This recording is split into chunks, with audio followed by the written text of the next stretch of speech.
तांत्रिक बाबी मला कळत नाही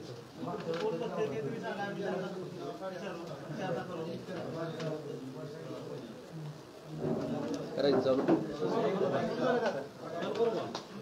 मी करतो ना भाई मीच करतो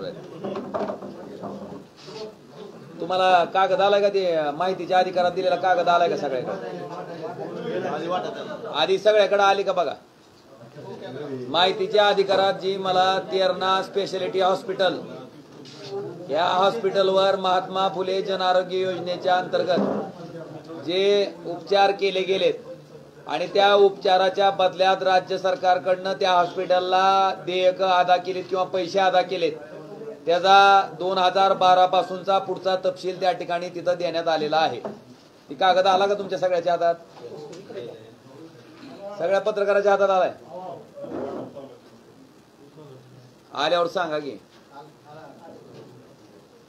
सर्वप्रथम या पत्रकार परिषदेच्या निमित्तानं या ठिकाणी उपस्थित असलेले सन्माननीय आमदार कैलासदादा सन्माननीय राष्ट्रवादी काँग्रेस शरद पवार पक्षाचे जिल्हाध्यक्ष संजयदादा दुधगावकर साहेब सन्माननीय जगदाळे साहेब राष्ट्रवादी काँग्रेस शरद पवार पक्षाचे ज्येष्ठ नेते सन्माननीय मसूदभाई सन्माननीय माजी नगराध्यक्ष नंदुराजे निंबाळकर सतीशजी सोमानी आणि या पत्रकार परिषदेसाठी उपस्थित असलेल्या सर्व पत्रकार बांधवांचं मी पहिल्यांदा मनपूर्वक स्वागत करतो।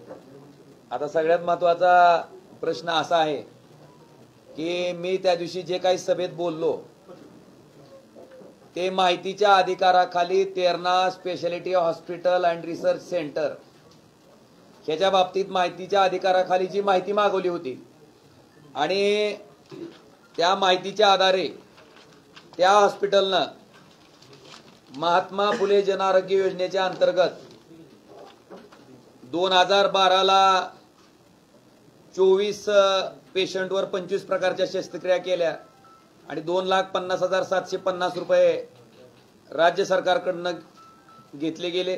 2013 ला 16 पेशंटवर 138 प्रकारच्या शस्त्रक्रिया किंवा अजून काय म्हणते ती क्रिया किंवा थेरपी जे काय केलं गेलंय ते त्याच्या बदल्यात 10,13,500 रुपये त्याच्याकडनं घेतले गेले राज्य सरकारकडनं आणि 2014 ला 9 पेशंटवर 80 प्रकारच्या शस्त्रक्रिया किंवा थेरपी हे केलं गेलं आणि त्याच्यातनं 11,32,500 रुपये घेतले गेले त्या वर्षात। माझं म्हणणं हे आहे की त्यांचेच पुत्र दावा करत होते की आम्ही मोफत इथले पेशंट त्या हॉस्पिटलला नेतो आणि मोफत उपचार करतो। तर माझा माहितीच्या अधिकारातनं जो खुलासा झाला त्याच्यात त्यांचा पहिला भांडाफोड झालाय की त्यांनी मोफत उपचार रुग्णावर केलेले नाहीत। प्रत्येक रुग्णाचं आधार कार्ड आणि रेशन कार्ड त्या ठिकाणी घ्यायचे महात्मा फुले जन आरोग्य योजनेसाठी त्याचं प्रपोजल पाठवायचं तोपर्यंत त्या पेशंटला 10 15 दिवस ताटकळत ठेवायचं जेव्हा राज्य सरकारकडनं त्याला मंजुरी यायची त्याच वेळेस या लोकांनी त्या लोकांचे ऑपरेशन केलेले आहेत। आणि माझा मूळ मुद्दा हा आहे की ज्या 16 पेशंटवर 138 प्रकारच्या शस्त्रक्रिया किंवा थेरपीज केल्यात ते जाहीर करावं। समजा रुग्णावर उपचार केलं ते जाहीर करण्यात काय कारण म्हणजे अडचण काय असायचं कारण आहे कारण आम्हाला ह्याच्यात शंका येते की तुम्ही नुसतं बोगस पद्धतीच्या तपासण्या केलेल्या किंवा शस्त्रक्रिया केलेल्या दाखवल्या गेल्यात आणि त्याच्यापोटी राज्य सरकारकडनं बिलं उचलली गेलेत कारण 2013 ला 16 पेशंटवर 138 आणि 2014 ला 9 पेशंटवर 80 मला वाटतं हा आकडा संशयास्पद आहे आणि म्हणून ही कोण पेशंट आहेत काय काय शस्त्रक्रिया केल्यात ती सांगावं आणि पहिल्यांदा कबूल करावं त्यांचं वाक्य मागं घ्यावं की आम्ही संबंधित पेशंटवर मोफत उपचार केले। हा माझा पहिला मुद्दा जो आहे मला वाटतं ह्याच्या बाबतीतलं स्पष्टीकरण मी तुम्हाला दिलंय।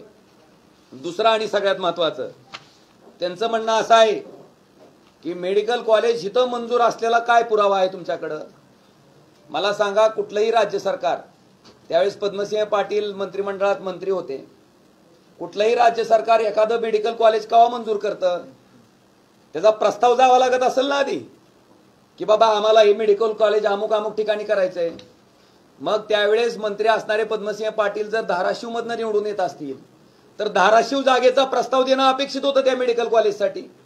पण धाराशिवच्या लोकांवर अन्याय करून, धाराशिवच्या लोकांना तोंडाला पानं पुसून, धाराशिवला गरज असताना मुंबईतल्या नेरूळ या ठिकाणच्या जागेचा प्रस्ताव मेडिकल कॉलेजसाठी का दिला गेला 1983 ला?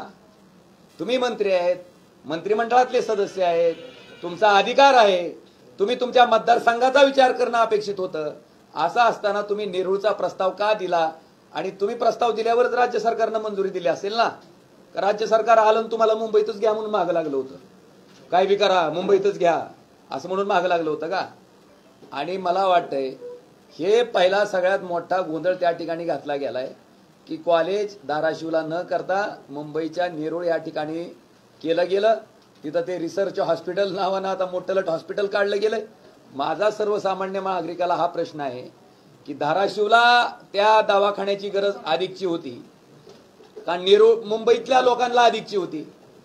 का धाराशिव भाग सदन आहे का मुंबईपेक्षा? धाराशिव मधल्या लोकांना इलाज करायचा असेल तर इथं भरपूर वैद्यकीय सुविधा उपलब्ध आहेत का? मला वाटतं हा सवाल आहे. आणि सगळ्यात महत्वाचं, तेरणा पब्लिक चॅरिटेबल ट्रस्ट हा ट्रस्ट जो रजिस्टर्ड झालाय, हा ट्रस्ट रजिस्टर्ड झालाय तेरणा नगरला. या ट्रस्टचा काय उद्देश आहे ह्याची एक कॉपी मी तुम्हाला देतो की ग्रामीण भागामध्ये वैद्यकीय सोयी सुविधा उपलब्ध करणं, शेतकऱ्याचा आर्थिक स्तर उंचवण्यासाठी शेतीमध्ये नवीन नवीन तंत्रज्ञान आणणं, त्याचे प्रयोग करणं आणि शेतकऱ्याची उन्नती साधणं. काय तेरणा पब्लिक चॅरिटेबल ट्रस्टनं शेतकऱ्याची उन्नती साधली आणि मेडिकल फॅसिलिटी ग्रामीण भागात तयार करा म्हणते. मग नेरूळ मुंबई मधला भाग हा काही ग्रामीण भाग आहे का? मग तिकडं का कॉलेज केलं गेलं? धाराशिव मध्ये 83 ला कॉलेज झालं असतं, धाराशिवला हॉस्पिटल झालं असतं तर त्याचा लाभ, त्याचा फायदा धाराशिवच्या लोकांना झाला नसता का? आपण धाराशिवचे मंत्री म्हणून, आमदार म्हणून त्यावेळेस आपल्याला वाटलं नाही का की बाबा आपण मेडिकल कॉलेजचा प्रस्ताव देत असताना धाराशिवचा द्यावा, नेरूळचाच का द्यावा वाटला? तिथंच का मंजूर करून घ्यावं वाटलं? मला वाटतं ह्या प्रश्नाची उकल पण त्यांनी करणं क्रमप्राप्त आहे. आणि सगळ्यात महत्वाचं, तेरणा पब्लिक चॅरिटेबल ट्रस्टची जी पहिली ट्रस्ट डीड आहे त्याच्यामधलं जे संचालक मंडळ आहे ते तेरणा कारखान्याचं जे संचालक मंडळ आहे तेच त्या ट्रस्टमध्ये ट्रस्टी होतं.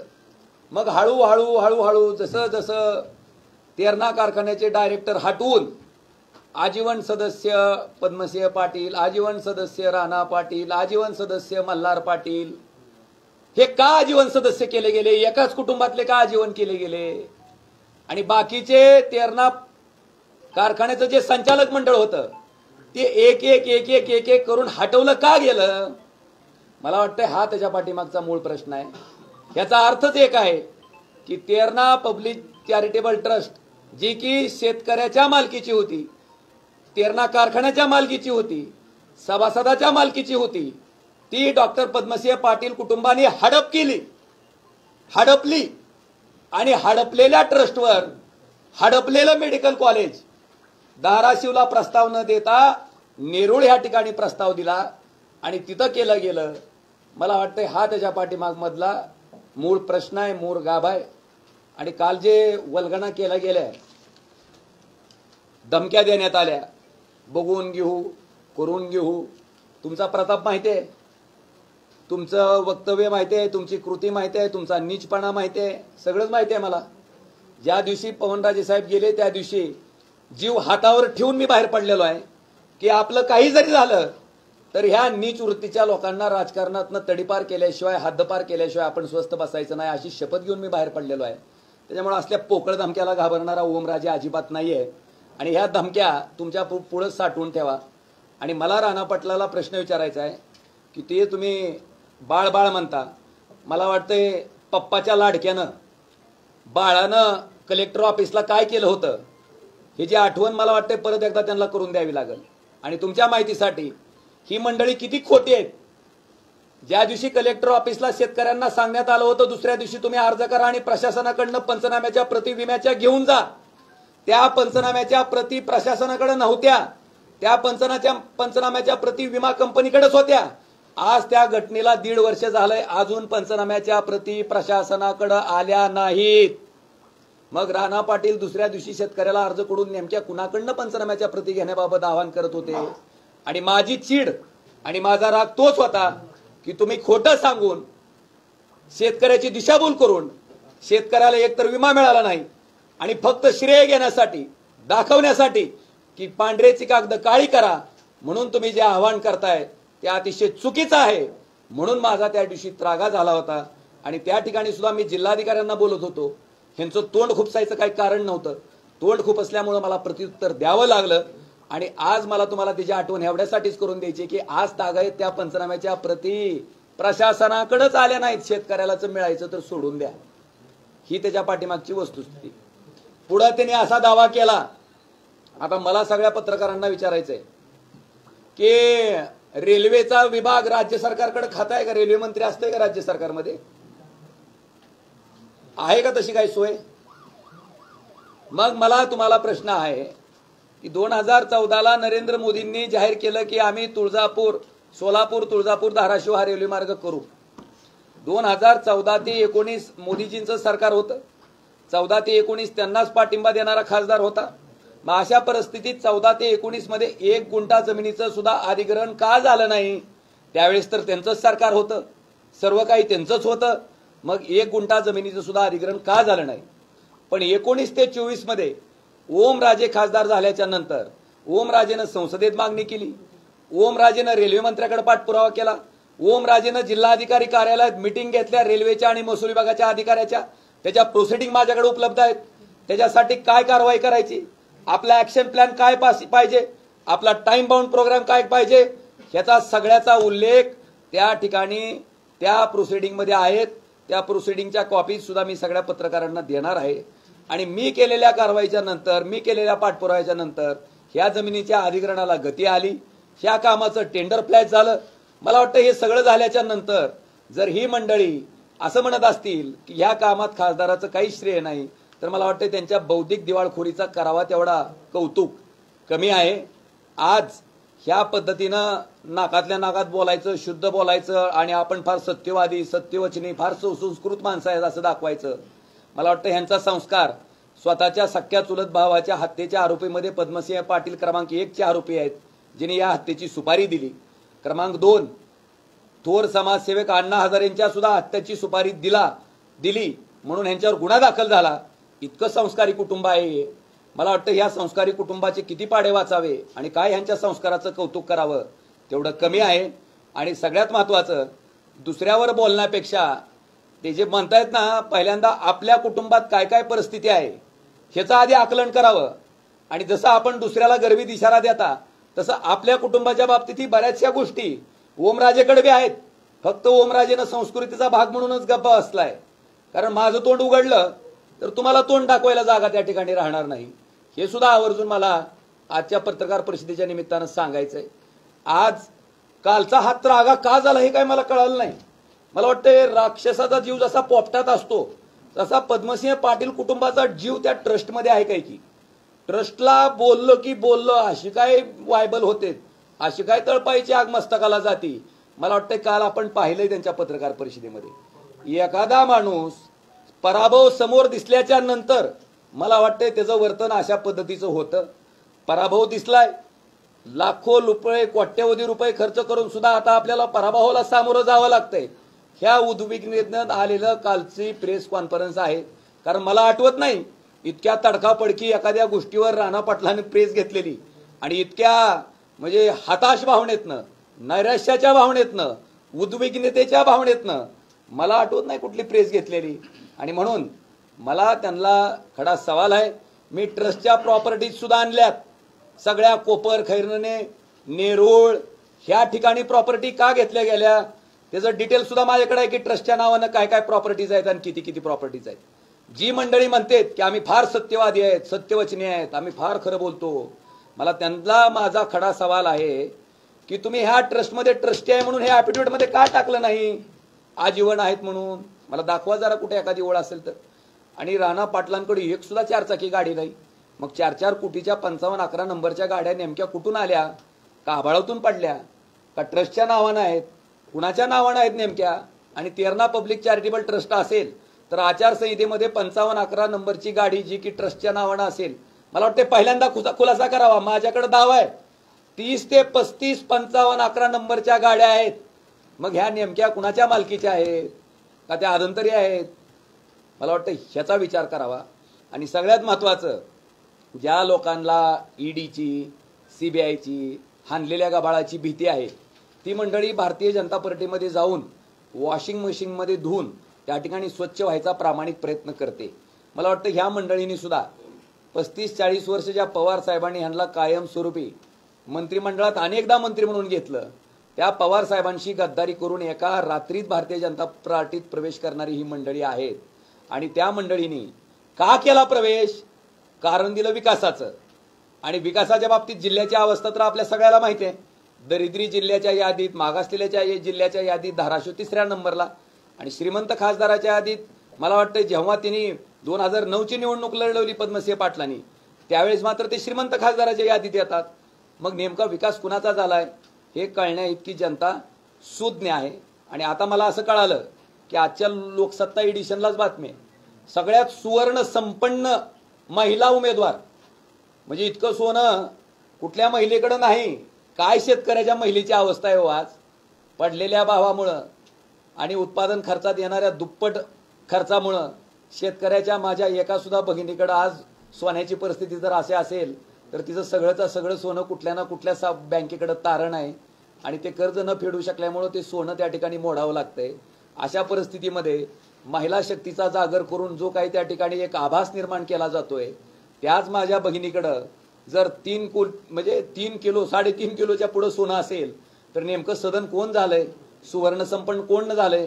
मला ह्याच्या बाबतीत आपण सुद्धा विवेचन करणं गरजेचं आहे. ह्यांच्या फॅमिलीचं कौतुक करावं तेवढं कमी आहे.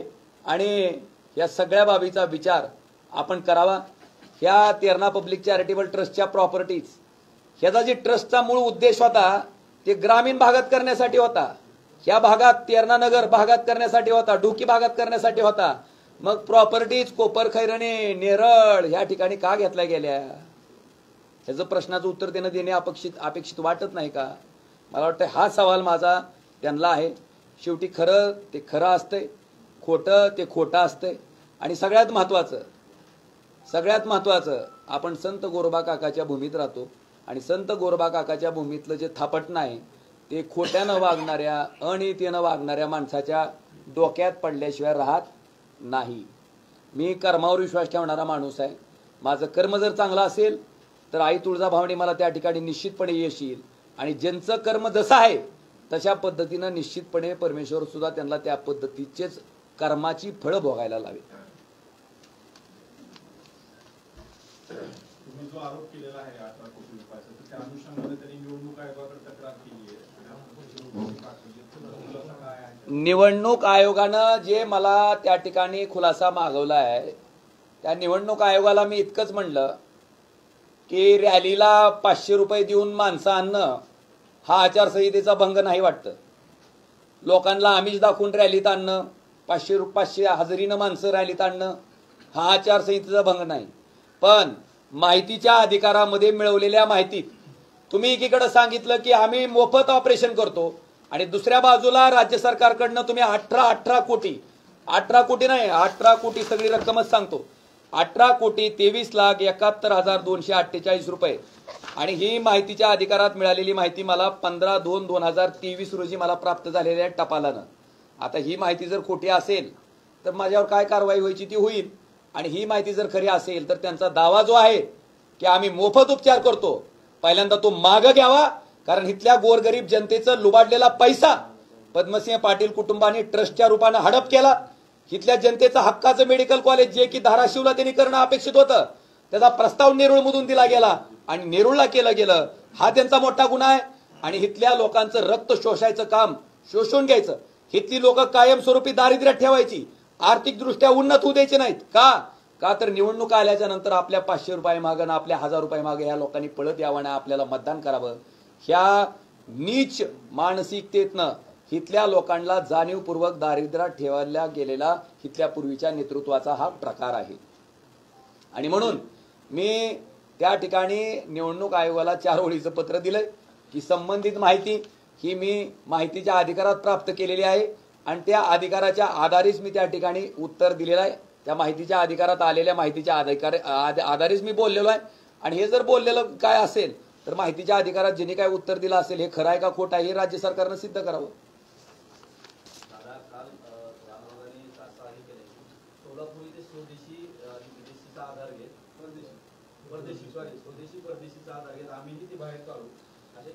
अरे मी तुम्हाला सांगितलं की ओमराजे जीवावर उदारून बाहेर पडलाय म्हणावं, पण तुमच्या बी कुटुंबाचे अनेक कारनामे आहेत म्हणावं, अख्ख्या कुटुंबाचे ते बी आहेत म्हणावं तयार माझ्याकडे. बघू म्हणावं पुन्हा माझं हो का तसलं धमक्या द्यायच्या नाहीत. काय असेल ना सांगायचं जाहीर. मग एकीकडे सांगायचं आपण लय स्वच्छ आहेत, आपण लय चांगले आहेत, आम्हालाही माहिती ना तुमचे कर्मकलाप सगळेच. कशाला मला सांगाल तू आम्ही बी तुम्ही संस्कृतीचा आव्हानता ना. आणि मला तुम्हाला विचारायचंय स्वतःच्या स्वार्थासाठी स्वतःच्या राजकारणात आड येणाऱ्या स्वतःच्या सख्या चुलत भावाचं त्या ठिकाणी खून करणारी माणसं, स्वतःच्या वहिनीचं कुंकू पुसणारी माणसं हळदी कुंकाच्या गोष्टी करतेत. काय म्हणजे काय ह्यांची नीतिमत्ता असेल. मला वाटतं ह्यांचा विचार न केलेला बरा. आणि त्याच्यामुळे जीव हातावर ठेवून ओमराजे बाहेर पडलाय. असल्या पोकळ धमक्याला ओमराजे घाबरत नाही. आणि कसं आहे मी मगाशीच म्हणलं कर्मावर विश्वास ठेवणारा माणूस आहे. माझे कर्म चांगले असतील तर निश्चित मला फळ चांगलं मिळेल.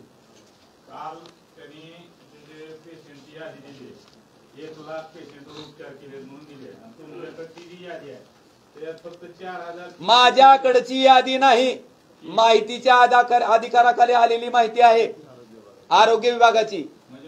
नाही नाही नाही मला काय म्हणायचंय आरोग्य विभाग महाराष्ट्र राज्य यांनी माहितीच्या अधिकारात दिलेली माहिती आहे. ती जर खोटी असेल तर मग सरकार खोटं बोलतंय का. आता मला सांगा तेरणा रिसर्च काय म्हणायचं काय नाव कसलं कसलं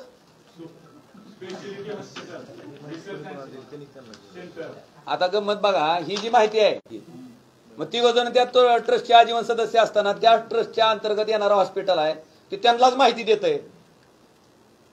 मग ती त्यांना मग आता मला ही माहिती त्यांनाच त्यांनी प्रयत्न केलेल्या रेल्वेच्या संदर्भामध्ये उदाहरण दिलं. त्याबाबत थोडंसं मी बोलू इच्छितो. त्यांनी काल काही गोष्टीची कबुली त्यांच्या पत्रकार परिषदेमध्ये दिली. त्या गोष्टीची कबुली देत असताना ते असं म्हटले की 2014च्या विधानसभेच्या निवडणुकीमध्ये पंतप्रधान मोदी यांनी सोलापूर तुळजापूर धाराशिव या रेल्वे मार्गाचा प्रकल्प जाहीर केला आणि 2019 मध्ये त्यांनी भूमिपूजन केलं. अशा प्रकारचं वक्तव्य काल त्यांनी स्वतः केलेलं आहे. ज्या वेळेस 2014ला एखाद्या योजनेची घोषणा होते आणि 2019ला त्याचं भूमिपूजन होतं तर 2014 ते 19 5 वर्ष नेमकं त्यांच्या मुख्यमंत्र्यांनी त्यांच्या रेल्वे मंत्र्यांनी त्यांच्या पंतप्रधानांनी काय केलं त्याचं उत्तर देखील त्यांनी देणं गरजेचं आहे. त्यांनी काल असं देखील सांगितलं की उद्धव ठाकरे यांचं सरकार आल्याच्या नंतर त्यांनी पाठपुरावा केला त्या सरकारने 50% लोकवाटा भरण्याच्या संदर्भामधली कुठलीही कारवाई केली नाही. अशा प्रकारचं वक्तव्य देखील त्यांनी केलं. आणि ते बोलत असताना असं देखील म्हटले की 50% पैसे हे राज्य शासनानं आणि 50% पैसे हे केंद्र शासनानं खर्च करायचं ठरलं होतं. नेमकं कुणाचं ठरलं होतं हे त्यांनी सांगितलं नाही. एखादी शासकीय योजना आणायची असल्यास किंवा त्याची घोषणा ज्यावेळेस होते त्यावेळेस त्या योजनेच्या संदर्भामध्ये जे कुठलं शासन कारवाई करणार आहे त्याचा ठराव होणं अपेक्षित असतं. देवेंद्र फडणवीस साहेब तत्कालीन मुख्यमंत्री त्यावेळेस होते.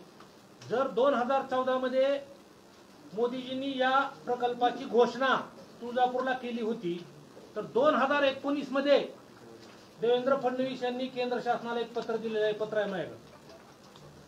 हे पत्र त्यांनी दिले. हे पत्र त्यांनी 50% लोकवाटा आम्ही भरायला तयार आहोत म्हणजे राज्य शासनातर्फे असं त्यांनी पत्र दिलं. माझा त्यांना प्रश्न असा आहे पहिलं तर 2014ला घोषणा झाली आणि 19ला पत्र दिलं. 5 वर्ष तुम्ही का गप्प बसले. 5 वर्ष राज्य शासनाने त्यावेळेसच्या काय केलं आणि हे करत असतानाच त्याच वेळेस त्यांनी हे पत्र देण्याऐवजी जर मंत्रिमंडळाचा ठराव घेऊन केंद्र शासनाला पाठवला असता तर परत उद्धव ठाकरेंच्या सरकारमध्ये राणा पाटलांना याबाबतचा पाठपुरावा करायची गरज भासली असती का? दिशाभूल कोण कोणाची करतं हे आपण सगळ्यांनी पाहणं गरजेचं आहे असं मला वाटतं.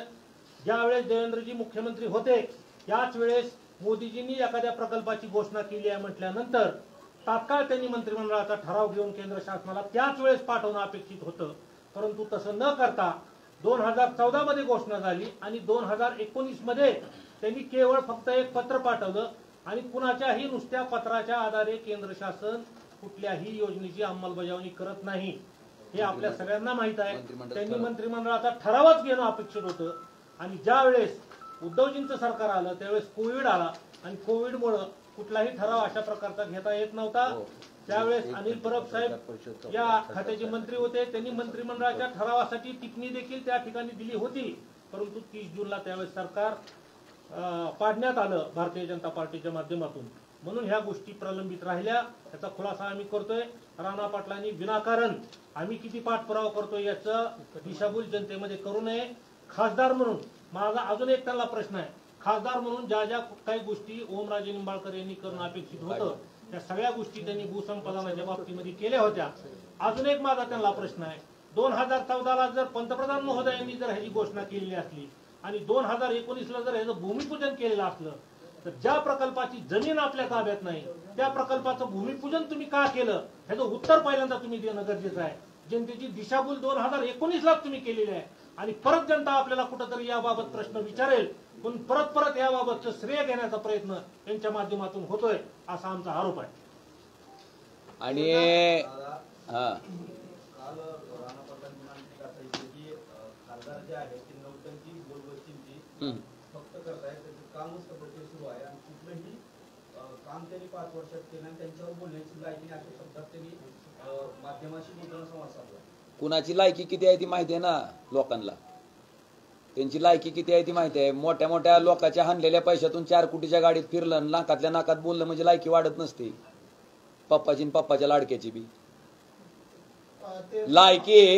लायकी ही कृतीत नसती. लायकी ही संस्कारात नसती. आणि त्यांचे काय संस्कार आहेत त्या अख्ख्या महाराष्ट्राला ना अख्ख्या देशाला माहिती आहेत. माझ्याकडे तर एक व्हिडिओ आलाय की स्वयंपाक कमी पडला म्हणून स्वयंपाकाला सुद्धा बदललेला व्हिडिओ आहे माझ्याकडे. मी सोशल मीडियावर बघितलं आत्ताच काही दिवसापूर्वी. अरे काय बोलता तुम्ही. मला वाटतंय त्यांच्या कुटुंबाकडे बघितल्याच्या नंतर आणि ओमराजेच्या कुटुंबाकडे बघितल्याच्या नंतर कुणाची किती लायकी आहे मला वाटतं ही जनसामान्य जनता लक्षात घेऊन येते. फक्त स्वतःच्या स्वार्थासाठी स्वतःचं 2 नंबरचं हाणलेलं गबाळ ईडीकडे वाचवण्यासाठी शरद पवार साहेबांना गद्दारी करून गेलेली माणसं एका बाजूला आहेत. जर आम्ही बोलबच्चन नौटंकी असतो ह्यांच्यासारखं हाणलेलं गबाळ असतं तर आम्ही सुद्धा भारतीय जनता पार्टीत स्वच्छ व्हायला गेलो असतो. इथं भक्कमपणे ठामपणे निष्ठेनं ताकदीनं इमानदारीनं उद्धव ठाकरे साहेबांच्या मागं आम्हालाही राहता आलं नसतं जर आमचे काही वाईट कृत्य असते तर किंवा हानहानी असते त्यांच्यासारखी. तर ज्या अर्थी आम्ही प्रामाणिकपणे उभा राहिलोय त्या अर्थी आम्ही निर्मळ आहेत प्रामाणिक आहेत. आणि हे असलं मोठड बोलायचं नाही. माझं काय म्हणणं आहे त्यांना एक तुम्हाला माहिती आहे बघा त्या अमेरिकेत जेव्हा राष्ट्राध्यक्षाची निवड असते का अशी 1 to 1 डिबेट असती. माझं काय म्हणणं आहे एकदा समक्ष यावं आणि 1 to 1 डिबेट करून आपण समोरासमोर मग कुणाची लायकी किती आहे कोण बोलबच्चन आहे. कारण खरं असतंय ते झाकत नसतंय आणि खोटं जे आहे ते लपत फिरत असतंय. काय लिखित नाही हा परीक्षेला बसायच्या आधी पेपर मागताव काय. परीक्षेला बसायच्या आधी पेपर मागता का तुम्ही. मला काय म्हणायचंय मी माहिती मागवली का कुठली. तुम्ही मला कुठला प्रश्न विचारणार आहे ह्याच्या बाबतीत मी म्हणलं का मला लिखी द्या म्हणून. मी तुम्हाला म्हणलं नाही कारण तुम्ही कुठलाही प्रश्न विचारला तर माझी उत्तर द्यायची तयारी आहे. मग तुम्ही जर प्रामाणिक आहेत तुम्ही जर निर्मळ आहेत तर तुम्ही सुद्धा त्या ठिकाणी माझ्या समोर 1 to 1 डिबेटला यावं. वाटल्यास त्यांच्या सपोर्टसाठी बाकीचे जे 5 आमदार आहेत त्यांना सुद्धा घेऊन आलं तर काय हरकत नाही. मी एकटं एकुलते एक जे आमचे कैलास दादा आहेत त्यांना बघू ती जर आले तर त्यांना घेऊन येतो ती आणि आम्ही दोघंच येतो. तुम्ही 6 जण या. वाटल्यास विधान परिषदेच्या सुद्धा आहेत. विक्रम काळे साहेब आहेत आपले धस साहेब आहेत अजून सतीश चव्हाण साहेब आहेत ते सुद्धा जर ह्यांच्या ज्ञानात भर टाकायला आले तर माझी काय हरकत नाही. पण परीक्षा द्यायच्या आधी परीक्षेचा पेपर फोडा आणि मग सत्य कुठला असेल हे कोण राजा हरिश्चंद्र आहे ते काय लागून गेलेले सत्यवचनी. चर्चेदरम्यान तुम्ही रडत असाल असं त्यांचं म्हणणं आहे. कोण काल कोण रडत होते दिसलंय की तुम्हाला?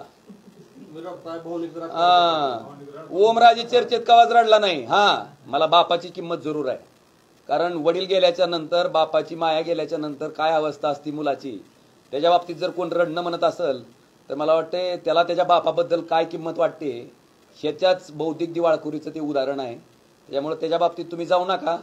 मी बोललो का तर माझ्या वडिलांची तुम्ही हत्या केली, माझ्या वडिलांचं छत्र तुम्ही हिरावून घेतलं आणि अतिशय क्रूर पद्धतीनं अतिशय नीच पद्धतीनं तुम्ही केलं.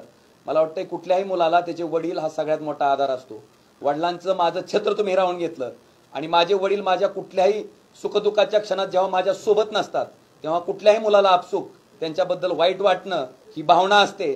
आणि त्या भावनेचं जर विद्रुपीकरण कोण नीच माणूस कोण म्हणजे ज्याच्या बापानं माझ्या वडिलांची हत्या करायची सुपारी दिली त्याचा पोरगा जर म्हणत असेल की मी रडन, तर मला वाटतंय अशा नीच वृत्तीच्या लोकांकडनं दुसरं काय अपेक्षित ठरू शकत नाही. तुम्ही मला डिबेटच्या बाबतीत या, ओमराजे तुम्हाला रडवील, ओमराजे तुम्हाला दाखवील की तुमची काय परिस्थिती आहे आणि तुमची काय अवस्था आहे. जिल्ह्यातल्या सर्वसामान्य माणसाने ह्यांची परिस्थिती अवस्था बघितलेली आहे आणि माझीही परिस्थिती अवस्था बघितलेली आहे. माझ्यासारखा क्षुल्लक माणूस ज्याच्याकडं कुठलाच कारखाना नाही, कुठलाच संस्था नाही, शैक्षणिक संस्था नाही, तो साधारण माणूस आज एवढ्या मोठ्या कोट्याधीश अब्जाधीश लोकांच्या ताकदीच्या विरुद्ध एकटा त्या ठिकाणी लढतोय. मला वाटतं ह्याच्यातच माझ्या पाठीमागे जनतेचा असलेला विश्वास तुमच्या सगळ्याच्या समोर दिसतो. त्यामुळं माझी अजूनही त्यांना विनंती आहे की त्यांनी 1 to 1 चर्चेला यावं, परीक्षेतला पेपर द्यावा आणि तुम्ही बेस्ट जज आहेत ना तुम्ही समोर बसलेले. मला काय म्हणायचं आता माझं काम निर्मळ आहे म्हणून मी कधीच म्हणत नाही की तुम्ही काय विचारणार आहेत आणि काय सांगणार आहेत आणि मला कळवा. माझं काही म्हणणं नाही, डायरेक्ट यायचं बसायचं आणि तुम्ही सगळेजण पत्रकार बंधू आहेत. आजपर्यंत ओमराजेकडे मुलाखत घेण्यासाठी आलेल्या कुठल्या तरी पत्रकाराला ओमराजे म्हणला का की आपण थोडं प्रिपरेशन करूयात, आपण थोडी तयारी करूयात, आपण थोडं अभ्यास करूयात? ओमराजे डायरेक्ट टोपेच्या तोंडी गेला का? अरे प्रामाणिक काम आहे, कुठेही झटायला तयार आहे, बोलायला तयार आहे, जे आहे ते बोलायचंय, त्याच्यात कशाचा अभ्यास करायचा आहे. आणि माझ्या पुढचे जे प्रतिस्पर्धी आहेत त्यांच्याकडे जर तुम्ही कधी गेलात काय क्वेश्चन काय चर्चा काय करायची, कुठला मुद्दा विचारणार आहे आणि त्यांनाच म्हणते तुम्ही जर विचारला का खोचक प्रश्न. आता तुम्ही विचारलं काल पद्मसिंह पाटील 5 वर्ष खासदार होते, एकदाही तोंड का उघडलं नाही? ते जाऊ द्या. अरे ते का जाऊ द्या, ते बी सांगा ना. ओमराजे जर खासदारकीच्या काळात 71 वेळेस बोलला असेल आणि तुमचे वडील खासदार असताना एकदाही तोंड उघडलं नसेल तर ती खासदारकी तुम्हाला फक्त प्रतिष्ठेसाठी पाहिजे होती. ओमराजेनं जबाबदारी म्हणून खासदारी स्वीकारली आणि ती अतिशय ताकदीनं आणि निष्ठेनं प्रामाणिकपणे तिथं बसलेल्या सरकारच्या मंत्र्याचा कुठलाही दबाव न जुगारता आपण ज्यांच्यासाठी त्या सभागृहात गेलोय, ज्या शेतकऱ्यासाठी गेलोय, ज्या समाजासाठी गेलोय, ज्या सर्वसामान्य माणसासाठी गेलोय, त्या समाजाचे त्या सर्वसामान्य माणसाचे प्रश्न मी अतिशय ताकदीनं मांडले. शेतकऱ्याच्या बाबतीतला शेतकऱ्याचे भाव पाडण्याच्या बाबतीतला जो प्रश्न असेल, शेतकऱ्यानं उत्पादित केलेला सोयाबीनचा भाव पाडायचा जो प्रकार असेल, सोयाबीन त्याचबरोबर कांद्याचं उत्पादन झालं की कांद्यावर निर्यात बंदी करायची, कांदा 60 रुपयाला गेला की निर्यात बंदी, टोमॅटो 200ला गेला की टोमॅटो आयात. मला वाटतंय दुधाचा भाव 22 रुपये लिटर आणि बिस्लेरी बाटलीचा भाव 20 रुपये लिटर. म्हणजे सगळं जे काय आहे ते शेतकऱ्याला त्या ठिकाणी सरकारच्या धोरणामुळे अडचणीत आणायचं काम केंद्र सरकार करत असेल तर त्या विषयावर बोलणारा संसदेतला ताकदीनं मला वाटतं ओमराजे हाच खासदार आहे, तेही कुठल्या सरकारच्या बापाला न घाबरता. एवढंच नाही, नदी जोड प्रकल्पासारखा प्रकल्प हाती घ्या, माझ्या शेतकऱ्याला पाणी द्या.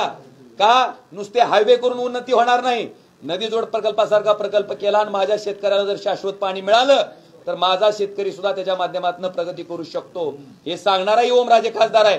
मराठा आरक्षणाचा विषय जरांगे पाटलांचं आंदोलन होण्याच्या पूर्वी ज्यावेळेस सुप्रीम कोर्टात याचिका दाखल झाली आरक्षणाच्या संदर्भात, त्यावेळेस तामिळनाडू सरकारचं आरक्षण 50% पुढे गेल्याच्या नंतर सुद्धा म्हणजे 78% गेल्याच्या नंतर सुद्धा केंद्र सरकारनं त्याच्या बाबतीतलं सपोर्टिव्ह ऍफिडेव्हिट सुप्रीम कोर्टात दाखल केल्यामुळं जर तामिळनाडू सरकारचं आरक्षण 50% मर्यादा ओलांडल्याच्या नंतर सुद्धा टिकू शकत असेल तर त्याच पद्धतीनं मराठा आरक्षणाच्या बाबतीत आताच्या केंद्र सरकारनं भूमिका घ्यावी.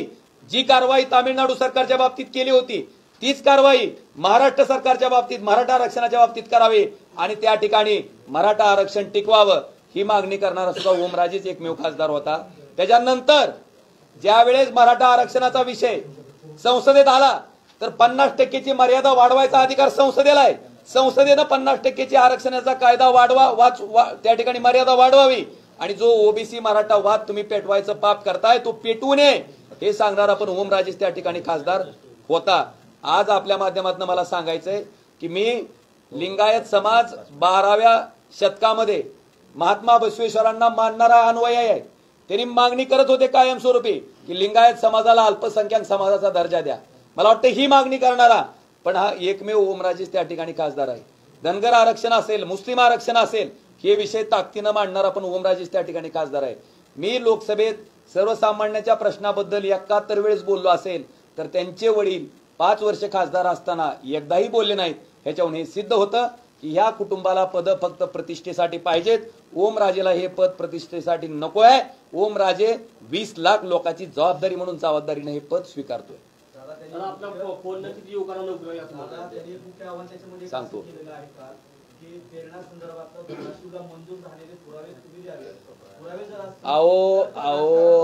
आओ बालाजी निरपळ साहेब, सरकार जेव्हा मेडिकल कॉलेज द्यायचा निर्णय करतं तेव्हा त्या सरकारकडे प्रस्ताव जातो आधी का डायरेक्ट मेडिकल कॉलेज मंजूर करून टाकतेस? होय बालाजीराव,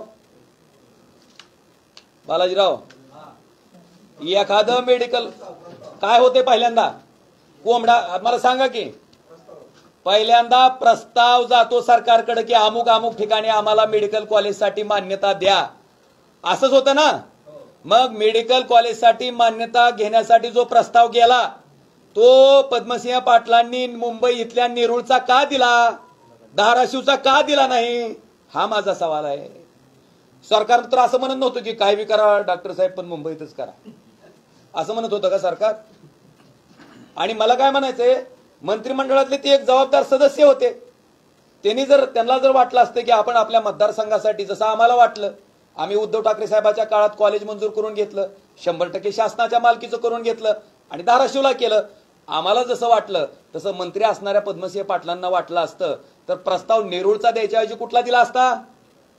ओ बालाजीराव, धाराशिवचा दिला असता. आणि मला वाटतंय लग्न जमवत असताना आधी पाहुणेहून जावं लागतंय. होय, पाहुणेहून जावं लागतं का नाही? मग पाहुणेहून जाताना म्हणजे माझा मुद्दा लक्षात आला का? आपल्या प्रस्तावच दिला नाही धाराशिवचा. प्रस्ताव कुठला दिला? धाराशिवला जागा नव्हती का? धाराशिवला माणसं राहत नव्हते का? धाराशिवला वैद्यकीय सुविधा जास्त होत्या का?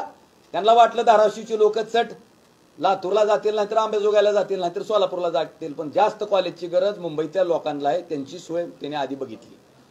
खरं आहे ना? राष्ट्रवादीच काय भूमिका दादा? राष्ट्रवादी शरदचंद्रजी पवार साहेब पक्षाची ओपन भूमिका आहे. आपल्याला माहिती आहे की राष्ट्रवादी शरदचंद्रजी पवार साहेबांचे नेते, देशाचे नेते, शेतकऱ्याचे नेते शरदचंद्रजी पवार साहेबच या आघाडीचं नेतृत्व करतायत. त्याच्यामुळे इथं भूमिका वेगळी असायचं काय कारण नाही. सगळेजण तन मन धनाने खासदार ओमराजे निंबाळकर यांच्या पाठीशी आहेत आणि त्यांना निवडून आणणार. आणि आत्ता जी राणा पाटलाच्या ह्या 2-3 दिवसामध्ये जी वक्तव्य चाललंय ते अत्यंत दुर्दैवी आहे. त्याचं कारण सांगतो, कारण कुणालाही बायकोचा पराभव सहन होत नाही आणि पराभवाची चाहूल लागल्यामुळं राणा पाटील उद्विग्न झालेत. त्यांना भविष्यात संध्याकाळचं जेवण मिळतंय का नाही याची शंका असल्यामुळं ते करायला उठक पटक. अडचण आहे त्यांची राणा दादा. आपल्या फोनला किती उकाला लवकर लागला अशी टीका म्हणत. सगळ्यात महत्वाचं ह्यांचीच बौद्धिक दिवाळखोरी आहे. आता माझ्या फोननं काय काय झालं ते सांगतो. बरं झालं विचारलं ती. ह्यांच्या 45 वर्षाच्या मंत्रिपदाच्या सगळ्या कारभारामुळं हा जिल्हा दरिद्री जिल्ह्याच्या यादीत गेला हे तर मान्य आहे की त्यांना? मान्य आहे का नाही?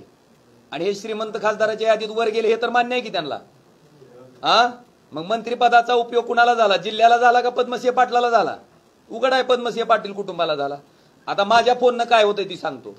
माझ्या फोननं एखादा पेशंट दवाखान्यात ऍडमिट असतो, त्याचं बिल डॉक्टर 30,000 रुपये करतंय, त्या बिचाऱ्याच्या खिशात 20,000 रुपयेच असते.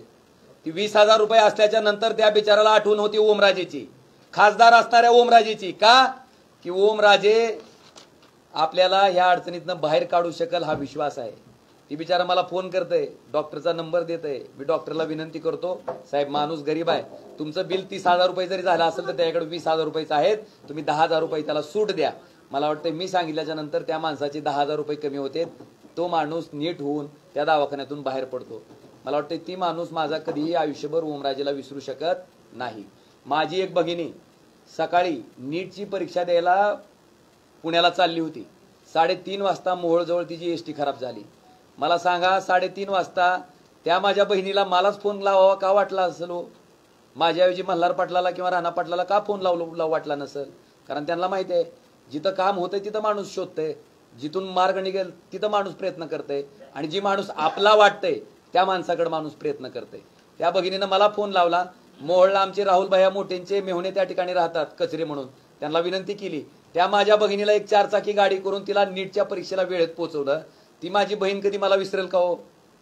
आता माझ्या फोनवर जर इतकाच आक्षेप आहे, तुम्ही माझ्या कामाला हिनवता, मी माझं कुठलं रेकॉर्डिंग टाकलेलं नाही, मी केलेली कामं सांगितलीत. का सांगितलेत?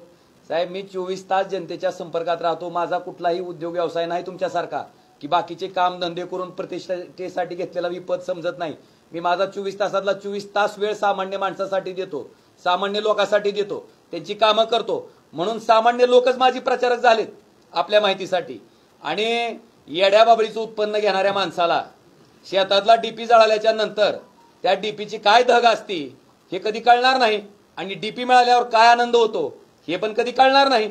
त्याच्यामुळं त्यांच्या बौद्धिक दिवाळखोरीचा विचार करावा तेवढा कमी आहे. आता मला तुम्हाला उलट प्रश्न असा करायचा आहे की मतदान घेत असताना तुम्हाला ड्रायव्हरचं हिंमत लागते का नाही? खासदारकीला लागते का नाही? का ड्रायव्हरचं नको म्हणता तुम्ही? मतदान घेत असताना तुम्हाला गरीब माणसाचं, झोपडीत राहणाऱ्या माणसाचं मत लागते का नाही? का त्याला म्हणता तुम्ही नको नको गरीब आहे, हे काय काम माझं आहे का? हे तर राज्याचं काम आहे, हे तर ग्रामपंचायतचं काम आहे, हे काम कोण करायचं? अरे ओमराजेला जर त्या मताची गरज असेल तर त्याची अडचण सुद्धा ओमराजेची अडचण आहे असं समजून ओमराजेनं काम केलंय. तुम्ही मला हिनवताना एखाद्या, अरे तुमचीच गाडी घेऊन गेलाव आणि एखाद्या अतिशय दुर्मिळ अशा रस्त्यात तुमची गाडी बंद पडली, तुमच्या गाडीत जॅक नाही. मला वाटतंय अशा परिस्थितीत तुम्ही काय करचाल? तुम्ही तुमच्या जवळच्या वाटणाऱ्या माणसाला फोन करचाल आणि प्रयत्न करचाल की माझी अडचणीतून सुटका कशी होईल. त्या साधारण ड्रायव्हरला ती जवळचा माणूस त्यांच्या जिल्ह्याचा खासदार वाटत असेल तर मला वाटतं हा विश्वास त्या सामान्य माणसाच्या मनात ह्या ओमराजेने निर्माण केलाय. आणि ह्याला जर कोण हिणवून बोलत असेल तर त्यांच्या बौद्धिक दिवाळखोरीची करावी तेवढी चर्चा कमी आहे. आणि बाई तुम्ही फार चांगल्या माणसाचा प्रश्न मला विचारलात. त्याच माणसाचं पहिल्या दिवशी वक्तव्य होतं, त्यांच्या आईसाहेबांचं वक्तव्य होतं, भगवंताच्या पायरीहून राष्ट्रवादीत प्रवेश केल्या केल्या. काय वक्तव्य होतं? त्यांना विचारलं की आता तुम्ही राष्ट्रवादी काँग्रेस अजित पवार पक्षात प्रवेश केलाय, मग तुमचं पक्ष वाढवण्याच्या बाबतीत धोरण काय? त्या म्हणल्या मी कशाला पक्ष वाढवू, माझा नवरा तिकडे भारतीय जनता पार्टीत आहे, पक्ष वाढवायच्या बिडवायच्या भानगडीत काय मी पडत? मला वाटतं अजितदादाने सुद्धा कपाळावर धोंडा आणून घेतला असेल. हे झालं, हे काय कमी होतं काय की? म्हणून मला वाटतं मल्हार पाटलांचं, ज्यांचं तुम्ही आता फार कौतुकानं प्रश्न मला विचारत होता की काय झालं, त्यांना म्हणावं उगत दम काढ म्हणावं, 7 तारखेचं मतदान होते आणि 4 तारखेच्या मतमोजणीला या म्हणावं, सामच्यान पळ्याच तयार आहेत म्हणावं, तुम्हाला बघा काय होतंय ते, तुम्हाला त्याची काळजी करायचं कारण नाही. एक एक एक जरा थांब, सगळं बोलतो आधी. ह्या तर प्रश्नाचं उत्तर देऊ दे की. घेतो थांबा. आता माझं तरी प्रश्न संपू दे, मी उत्तर दिल्यावर उचला की देवीदास पाठक साहेब, मला तुमची पोटतिडी कळती.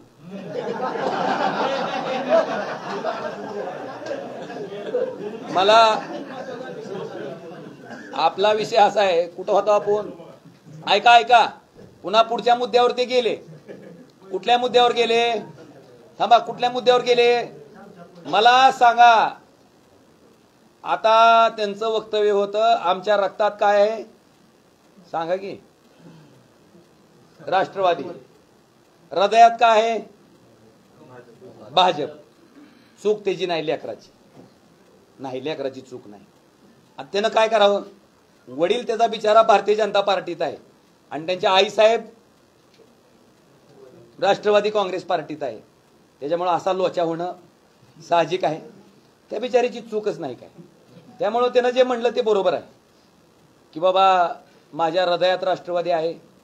हृदयात नाही, चुकलं काय की माझं रक्तात राष्ट्रवादी आहे आणि हृदयात भाजप आहे. मग मी त्यांना एवढीच विनंती केली की आपल्या आईवडिलांचा आदर्श डोळ्यासमोर ठेवून आपण सुद्धा एखादा पक्ष बदलायला काही हरकत नाही. आणि तो पक्ष बदलायचा असेल तर पहिल्यांदा आपल्या कुठल्या ना कुठल्या आवायात तो पक्ष घालून घेणं कर्मप्राप्त आहे. आणि म्हणून त्यांना मी विनंती केली की तुमच्या किडनीमध्ये जर मनसे घातलं आणि शिंदेगड जर लिव्हरमध्ये गेलं तर मला वाटतंय रात्रीतनं आईवडिलांसारखा अजून कुठल्या पक्षात जर संधी मिळत असेल तर पक्ष बदलायला तुम्ही सुद्धा मोकळं व्हाचाल, त्याच्यात काही शंका नाही. आणि मला वाटतंय महायुती राज्याच्या स्तरावर झालेली आपण बघितली असेल, पण कुटुंबाच्या स्तरावर महायुती झालेली फक्त धाराशिवचंच उदाहरण आहे. ह्याच्याबद्दल काय म्हणणं आहे आपलं? मला वाटतं हा विषय आहे. त्या प्रत्येक गोष्टीकडं बघत असताना आपण एका चांगल्या भावनेतनं बघणं अपेक्षित आहे. स्वतः आपण वाईट कृत्य करायचं, स्वतः आपण आपल्या कुटुंबात सत्ता राहावी म्हणून सत्ता पिपासू वृत्तीनं कुठल्याही पार्टीत जायचं, कुठल्याही पार्टीला सोडचिठ्ठी द्यायची, कुठल्याही पार्टीचं चिन्ह घालून यायचं आणि मग आम्हाला इथं शहाणपण शिकवायचं. मला वाटते स्वतःच्या स्वार्थासाठी केलेलं सत्तांतर कधीही सामान्य जनता मान्य करत नसती. स्वतःच्या स्वार्थासाठी तुम्ही कुठल्याही पक्षात जर उड्या मारत असाल तर सामान्य जनतेला ते कधीही आवडत नसते. सामान्य जनता ह्याचा जाब येणाऱ्या 7 तारखेच्या निवडणुकीमध्ये निश्चितपणे केल्याशिवाय राहणार नाही. आता पाठक साहेब तुमचा प्रश्न विचारा. जय श्रीराम म्हणून नोकरी लागली का असं तुम्ही जे म्हणलात तर याचा अर्थ फक्त जय श्रीरामवर विश्वास नाही किंवा तुम्ही सिंगल. आता सगळ्यात महत्वाचं पाठक साहेब माझं नाव काय हो? माझं नाव काय? नाही नाही, मी प्रश्नाचं उत्तर देतो. मला मला मला आता मला बोलू द्या. तुमचा प्रश्न विचारला.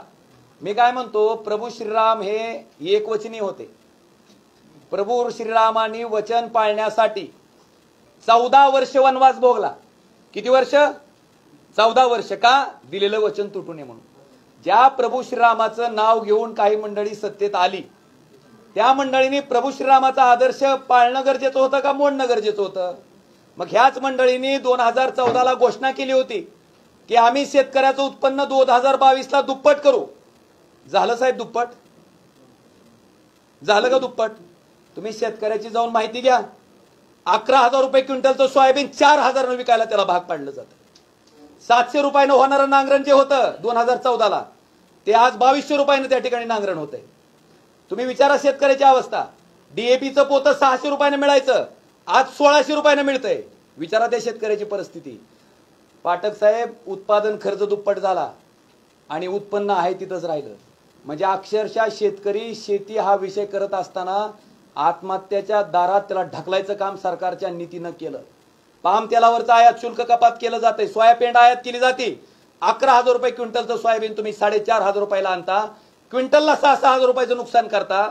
एका एकरात आपल्याकडे साधारणतः 5 क्विंटल जरी सोयाबीन म्हणलं तर साहेब 30,000 रुपयाचं नुकसान त्या ठिकाणी एका एकरात होतंय. मला सांगा, 5 एकरच्या शेतकऱ्याचं 1.5 लाख रुपयाचं नुकसान पडलेल्या सोयाबीनच्या भावामुळे झालं. शेतकऱ्याचं उत्पन्न तर दुप्पट झालं नाही, पण उत्पादन खर्च मात्र दुप्पट झाला. मग हे सरकार दिलेलं वचन पाळतंय का मोडतंय? आणि दिलेलं वचन जर सरकार मोडत असेल तर तो रामाचा सन्मान आहे का अपमान आहे? ह्या प्रश्नाचं उत्तर सुद्धा तुम्ही शोधणं गरजेचं आहे. क्रमांक 2, ह्याच सरकारनं त्या ठिकाणी घोषणा केली होती की आम्ही प्रत्येक वर्षी 2 कोटी नोकऱ्या देऊ. मला पाठक साहेब विचारायचंय की ह्या सरकारनं वेदांता फॉक्सकॉन नावाचा प्रकल्प जो महाराष्ट्रात आला होता तो प्रकल्प गुजरातला का नेला? तो प्रकल्प महाराष्ट्रात झाला असता तर 2 लाख माझ्या युवकांना त्या ठिकाणी रोजगार मिळाला असता. 2 लाख महाराष्ट्रांचा युवकांचा रोजगार जो बुडाला ह्याच्याबद्दल आपण प्रश्न विचारायचा का नाही? मी प्रभू श्रीरामाचा प्रचंड आदर करतो. माझं नाव ओम आहे. ओम नाव हिंदू धर्मातल्या हिंदू धर्माचं आचरण करणाऱ्या माणसातच त्या ठिकाणी ठेवलं जातं. माझ्या मुलाचं नाव रघुवीर आहे आणि मला वाटतं हिंदू धर्मात सगळ्यात बापाला प्रिय गोष्ट कुठली असती तर मला वाटतं पोटचं लिकरू. त्याचं नाव जर मी रघुवीर ठेवत असेल तर त्याच्या बाबतीत कुणाकडनं हिंदुत्वाचं सर्टिफिकेट घ्यायची मला आवश्यकता नाही. मी फक्त आठवण करून दिली की तुम्ही प्रभू श्रीरामाचं नाव घेता आणि वचनं मोडता. हे तुमचं आचरण प्रभू श्रीरामाच्या व्यवहाराशी सुसंगत नाहीये. नाव रामाचं घ्यायचं आणि वागणं रावणासारखं असेल तर मला वाटतं तिथं प्रश्नचिन्ह उपस्थित करणं माझं कर्तव्य आहे. मी फक्त प्रश्नचिन्ह उपस्थित केलंय. आज मला तुम्ही सांगा, मी असाही फोटो बघितलाय पाठक साहेब की राम मंदिराकडे नेत असताना लहान मुलाला हाताला धरून एक गृहस्थ त्या ठिकाणी मंदिराकडे घेऊन जात होते आणि तो लहान मुलगा म्हणजे प्रभू श्रीराम होते. मला वाटतंय प्रभू श्रीरामाच्या उंचीपेक्षा जर आपण आपली उंची मोठी दाखवत असू तर नेमका अपमान कोण करतंय ह्याचं विवेचन सुद्धा मला वाटतं सामान्य लोकांनी करणं गरजेचं आहे. मी माझ्या आणि काय प्रत्येक वेळेस त्या ट्रॅपमध्ये अडकवायचं, प्रत्येक वेळेस तिथंच न्यायचं. साहेब, प्रभू श्रीरामाचा देवावर माझा प्रचंड विश्वास आहे आणि तुमच्या माहितीसाठी त्या दैविक शक्तीमुळं, ती दैविक शक्ती सुद्धा कुणाला मानते? ज्याची कर्म चांगली असते. ती ज्या माणसाची कर्म चांगली असते त्याला यश मिळतंय, ज्या माणसाची कर्म वाईट असते त्याला परमेश्वर कुठल्याही परिस्थितीत यश मिळवू देत नाही. त्यामुळं देवाला मानणारा मी आहे, त्याच्या बाबतीत कुणी माझं विवेचन करायची गरज नाही आणि कुणी मला हिंदुत्वाचं सर्टिफिकेटही द्यायची गरज नाही, कारण हिंदुराय सम्राट शिवसेना प्रमुख बाळासाहेब ठाकरेंचा मी सैनिक आहे. हा, पण आमचं म्हणणं आहे की त्या ठिकाणी हृदयात राम आणि हाताला काम. आणि तुम्ही दिलेलं वचन, तुम्ही सांगितलं भाई और बहनो महंगाई हम कर देंगे कम. झाली का साहेब? वचन मोडलं का नाही? आज 60 रुपयाचं डिझेल तुम्ही 97 रुपये लिटरनं विकता, 70 रुपयाचं पेट्रोल तुम्ही 108 रुपये लिटरनं विकता, 400 रुपयाचं सिलेंडर तुम्ही 1100 रुपयानं विकता. महागाई वाढवता आणि परत तुम्ही म्हणता की महागाई कमी झाली का नाही. ह्या प्रश्नाचं उत्तर तुम्ही विचारता. मला तुमच्या सगळ्या लोकांच्या माध्यमातून विचारायचं आहे, 2022ला सगळ्या लोकांना, ग्रामीण भागात राहणाऱ्या लोकांना घरकुलं मिळणार होती, प्रत्येकाला छप्पर मिळणार होतं. ही घोषणा सुद्धा मला वाटतं सन्माननीय पंतप्रधान नरेंद्र मोदी साहेबांच्या सरकारची आहे. आज तुम्ही गावोगाव जाऊन सर्वे करा, अजून सुद्धा 800 घरं मंजूर आहेत, 900 घरकुलं मंजूर आहेत, त्याच्यापैकी 100 घरकुलं सुद्धा झालेली नाहीत. 700च्या 700 लोक स्वतःच्या घरा वाचून, हक्काच्या घरा वाचून वंचित आहे. मग तुम्ही दिलेलं वचन 2022चं मोडलं असेल, तुम्ही जर वचन पाळलं नसेल, तुमच्या बोलण्यात आणि वागण्यात जर अंतर पडलं असेल, तर हे लोकांच्या समोर आणून देणं मला वाटतंय प्रभू श्रीरामानं सांगितलेल्या कर्तव्यापैकी एक प्रामाणिक कर्तव्य आहे आणि मी हा भागाचा खासदार म्हणून ते कर्तव्य मी अतिशय प्रामाणिकपणे पार पाडलंय. त्यामुळे प्रभू श्रीरामाचे त्या ठिकाणी आशीर्वाद सुद्धा निश्चित माझ्या पाठीशी राहतील. दादा, फेब्रुवारी 2023 मध्ये तुम्हाला तेरणा हॉस्पिटलची माहिती मिळाली, मग तुम्ही या 14 महिने झाले माहिती घेऊन तुम्ही पुढे तक्रारी किंवा चौकशी मागणी केली का? जिथं करायची तिथं केली, अजून बरीच माहिती आहे. आता टप्प्याटप्प्यानं येईल. आता एक लक्षात घ्या, माहिती आली मी गप्प होतो. मी कधी बाहेर काढली? तुम्ही दावा केला की आम्ही मोफत ऑपरेशन करतो. पहिल्यांदा मल्हार पाटलाचं भाषण आहे का तुम्ही पहिल्यांदा दावा केला. ही माहिती काढली होती, माझी द्यायची इच्छा नव्हती, मी शांतच बसलो होतो. जेव्हा तुम्ही खोटा दावा केला की आम्ही लोकांचे मोफत ऑपरेशन करतो, त्यावेळेस ही माहिती बाहेर काढली मी. तुमच्या प्रश्नाला हेच उत्तर आहे की त्यांनी क्रिया दिल्याच्या नंतर त्याला दिलेली ही प्रतिक्रिया आहे. ते म्हणतात त्यांच्या काळात न बोलताही काम जास्त झाली, खासदारीच्या काळात बोलताही काम कमी झालं. मग काय झालं ती सांगा की. ही काय लपून छपून करायची गोष्ट आहे का? तुम्ही सार्वजनिक जीवनात आहात. तुम्ही सार्वजनिक जीवनात असल्याच्या नंतर तुमचं प्रत्येक कार्य हे सार्वजनिक असलं पाहिजे. काम करा. अरे, आणि मला वाटतं त्यांच्या व्यक्तिमत्वाकडे बघितल्याच्या नंतर दुसऱ्यांनी केलेली कामं सुद्धा स्वतः सांगायची इतकी उत्तर ओढ त्यांना लागलेली असती. त्याच्यामुळं त्यांनी केलेली स्वतःची कामं ते न सांगता झाकून ठेवतील असं काही समजायचं कारण नाहीये. आणि मला काय म्हणायचंय, काम केलंय तर काय सांगायला हरकत आहे साहेब. आपण सार्वजनिक जीवनात आहे. आणि सगळ्यात महत्वाचं, सगळ्या माझ्या 5 आमदारांना विरोधातल्या, माझ्या सगळ्या प्रतिस्पर्धींना जर माझा फोन इतका क्षुल्लक वाटतोय तर त्या फोनवरच भाषण का चालू आहे? का चालू आहेत भाषण? समजा ते फोन इतकं क्षुल्लक आहे, ते काम इतकं चिल्लर आहे की तुमचा साधा कार्यकर्ता सुद्धा करतो. आता तर मी आज एका आमदार महोदयाचं बघितलं की स्वतः फोनवर कसे बोलतात ही त्याचं रेकॉर्डिंग पाठवायला लागलेत. मग ह्याचा अर्थ फोन हे प्रभावी आहे, फोन हे प्रभावी अस्त्र आहे आणि माझा बाण बरोबर नियमाला लागलेला आहे. त्यामुळे मी काही काळजी करायचं कारण नाही. ज्याच्यावर मी लागलाय त्यानं त्याचा वेध घ्यावा. आणि काम मी काय फक्त निवडणूक आल्या म्हणून 4 दिवस फोन उचललेले नाहीत बांधवानो. मी 5 वर्ष अखंडपणे फोन उचलत आलोय. 5 वर्ष लोकांची सेवा केली आहे. आज मला काम करणारा त्या सामान्य माणूस माझा प्रत्येक गाव खेळत आहे. भले एखादा कार्यकर्ता त्या गावात तयार नसेल, पण ज्या माणसानं कधीही राजकारणात भाग घेतला नाही असा सामान्य माणूस माझा कार्यकर्ता बनून प्रत्येक गाव खेड्यात त्या ठिकाणी तयार आहे. आणि मला वाटतं त्यांचं दुखणंच नेमकं तिथं आहे. आज त्या आमदार महोदयांना सुद्धा प्रत्येक जण सांगतंय की साहेब काय बी असलं तर तुमच्या वेळेस बघू, पण खासदारकीला आम्ही ओमराजे सोडून कुणालाही मतदान करणार नाहीत. आणि सगळ्यात महत्वाचं, कालच्या रॅलीचं जे अक्राळ विक्राळ रूप दाखवलं गेलं, बघितलं का नाही तुम्ही? त्या रॅलीचा भांडा कसा फुटला मला सांगा. त्यांच्या रॅलीत आलेला माणूस, त्यांच्या रॅलीत हलगी वाजवणारा माणूस, जरा थांबवू दाखवा जा शिकती कुठं आहे, काढा जरा ती. नाही बघा अजून एकदा. आता तसं बघितलं नाही म्हणायचं, आता बघायचं. उस्मानाबादला आहे, धाराशिवला आहे मी आता सध्या. राष्ट्रवादी पक्ष कोणाचा? शरद पवारचा. खंदानी पक्ष शरद पवार. गाव कोणतं म्हणलं? टाकळी कनगर टाकळी. ओमराजे होणार. ओमराजे. आता मला सांगा माणूस कुणाचा आहे? कमीत कमी 2च्या पुढून येईल साहेब फक्त. राष्ट्रवादीच्या. अजित पवार गटाचे राष्ट्रवादी. अहो कसं झालंय साहेब तुम्हाला माहित आहे का, शरद पवारची राष्ट्रवादी आहे का, ही खंदानी राष्ट्रवादी आहे शरद पवाराची, आणि अजितदादाची राष्ट्रवादी आहे का, ही डुप्लिकेट राष्ट्रवादी आहे. हा सगळी चोरलेली आहे राष्ट्रवादी. मग हे बाण बी न्याला ना चोरून त्यांनी साहेब, बाण बी चोरून न्याला का? शिवसेना बाळासाहेब हिंदू सम्राट राजे बाळासाहेब ठाकरे यांचे चिरंजीव उद्धवजी ठाकरे साहेब. मग शिंदे सरकार म्हणते की हे नाही, शिंदे सरकार काय बी म्हणेल. पुढं महत्व ठाकरेची शिवसेना आहे, मग ठाकरे साहेबाची, आणि शरद पवारची राष्ट्रवादी आहे. मग नाही आमच्याकडे इथे ओमराजे चालला पाहिजे. ओमराजे चालणार, मताने येणार आहे. वाघ आहे ती. अहो नुसता साधा फोन जर केला, मोटरसायकल पंक्चर झाली तर आमचा फोन उचलता येते. मोटरसायकल मग ओमराजे चालणार आहे इथं. मग दोघं 50-500 रुपये हजेरीने माणसं आणलेली आहे. ही महत्वाचं आहे.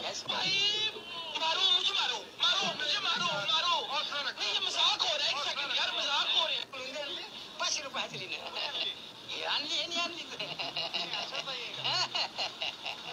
काय दाखवतोय हो, काय दर्शवतोय? ही दर्शवतोय काय की प्रचंड धनशक्तीचा वापर करून सुद्धा लोक त्यांचं ऐकायला तयार नाहीत. आणि जी माणूस म्हणतोय ना फोन उचलल्यावर काय होतंय, त्या माणसासाठी बोलती प्रतिक्रिया काय लय फार सांगायची गरज नाही. आता आपण हे म्हटले की माझा नेम बरोबर लागलाय, मग आपला नेम आमदार राजेंद्र राऊत यांच्यावर होता का? माझा नेम कुणावरच नव्हता. आपलं काम खरं आहे. कसं असतंय काम? नाही, माझा नेम बरोबर लागलाय म्हणजे का ठेव का? नाही, ऐका. ह्या लोकांना फोनची मार्केटिंग करायची गरज का पडावी? जर फोननं काहीच होत नसेल, ओमराजे शुल्लक कार्यकर्ता आहे, ओमराजेच्या फोननं काहीच होत नाही साहेब. फोन 1 दिवस उचलणं ठीक आहे, 2 दिवस उचलणं ठीक आहे. मी 5 वर्ष उचललेत, 5 वर्ष, आणि 5 वर्ष अतिशय प्रामाणिकपणे उचललेत. आणि 5 वर्षातल्या लोकांचा जो काही संपर्क झालाय ना, मी जर आकडेवारी काढली तर तो संपर्क किमान 10-20 लाख लोकांपर्यंत जाईल. आज कुठलाही उमेदवार जरी आला तर 10-20 लाख लोकांचं कामं 18 दिवसात करणं त्याच्यानं शक्य नाही. ती कामं मी केलेत आणि माझे प्रचारक ते आहेत, आणि त्याच्यासाठी वेळ दिलाय. कारण माझी कुठली ट्रस्ट नाही, माझा कुठला मोठा लट कारखाना नाही की त्याचा कारभार बघून जर टाइम भेटला तर आपल्याला लोकांना वेळ द्यायचा आहे. माझा 24 तास मधला 24 तास वेळ लोकांसाठी आहे, मी दिलेला आहे आणि त्याची ही पावती आहे. आणि एक महत्वाची सूचना आहे. आदरणीय दिनांक 24/4/2024 रोजी वेगळं घ्या जरा. तुळजापूर तुळजाभवानी पुण्यनगरीमध्ये देशाचे नेते शरदचंद्रजी पवार साहेब हे येत आहेत. सायंकाळी 6 वाजता त्यांची सभा आयोजित केलेली आहे आणि 24 तारखेला बुधवारी बस स्टँडच्या समोरच्या रोडला बाजूलाच एकदम तुळजापूर भवानी चौक ते आंबेडकर पुतळा. आणि या सभेच्याच अनुषंगानं आदरणीय शरदचंद्रजी पवार साहेबांवर प्रेम करणारी जी इथली सामान्य जनता आहे, सामान्य लोक आहेत, ज्यांना या पक्षफुटीच्या नंतर बळकावलेले पक्ष, चोरलेले पक्ष, अतिशय नीच पातळीचं केलं गेलेलं राजकारण, ह्याच्या बाबतीत तीव्र संताप आहे. माझं आव्हान आहे की मला वाटतंय इतकं वय झाल्याच्या नंतर सुद्धा संघर्षाला तयार असणारा शरद पवार साहेबांसारखं नेतृत्व मला वाटतं आमच्यासारख्या सुद्धा माणसाला त्या ठिकाणी एक प्रकारची प्रेरणा देते, स्फूर्ती देते. माझं तमाम धाराशिव जिल्ह्यातील, धाराशिव लोकसभा मतदारसंघातील प्रत्येक मतदाराला, प्रत्येक कार्यकर्त्याला, प्रत्येक प्रामाणिक माणसाला, प्रत्येक इमानदार माणसाला, निष्ठावंत माणसाला माझं आव्हान आहे की उद्याच्या 24 तारखेला होणाऱ्या पवार साहेबांच्या सभेसाठी मोठ्या संख्येनं आपण त्या ठिकाणी ठीक 6 वाजता तुळजापूर या ठिकाणी भवानी चौक ते डॉक्टर बाबासाहेब आंबेडकर पुतळा ह्या मधल्या जागेत ती सभा होणार आहे. त्या सभेसाठी मोठ्या संख्येनं उपस्थित राहावं ही कळकळीची विनंती मी ह्या लोकसभा क्षेत्राचा उमेदवार म्हणून आपल्या सर्व वडीलधारी मंडळांना करतो. अजून कोणाकोणाचे काय सभेचे जशा सभेचे टायमिंग त्या ठिकाणी कन्फर्म होतील तसं आपल्याला कळवलं जाईल. चलो